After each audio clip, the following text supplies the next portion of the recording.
The police found a man's severed head in a city park. This message was left next to it.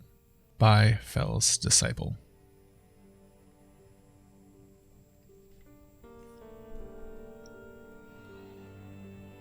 The final 10 minutes of a life are hell. Because you don't want it to end, but you also really just want to get it over with. That comes from a desire to live. Fuck. I'm rambling. My head isn't straight, and it never will be again.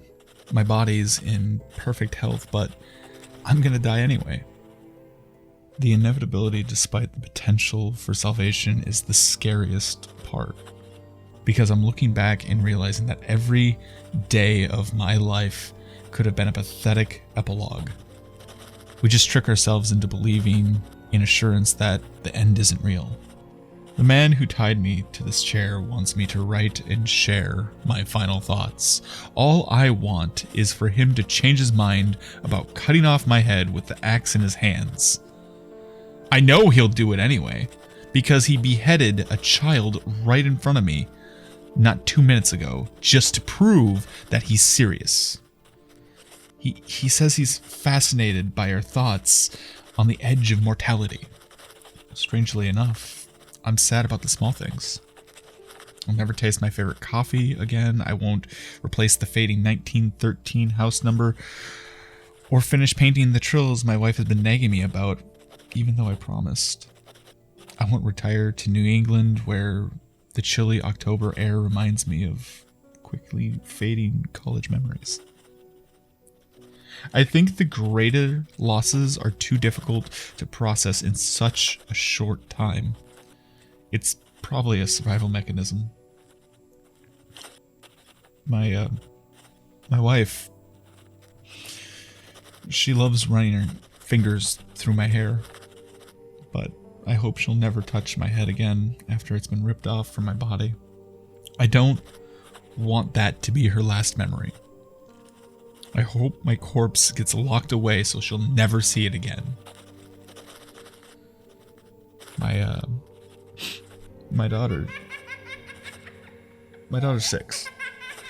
Old enough to understand death, at least as well as any of us do.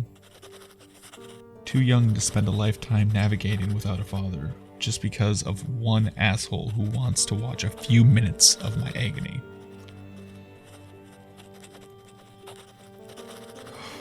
God. We were gonna have a son. After years of trying, we're pretty sure that we got pregnant this time. The doctor's appointment is on Monday. More than anything else, I'm afraid. We walk around with an arrogant assumption of immortality, believing that planning ahead is limited to a few years of living. I would have done so many things differently if I knew that I was going to die a young man.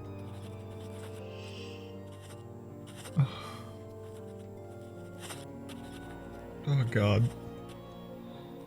He's indicating that it's time.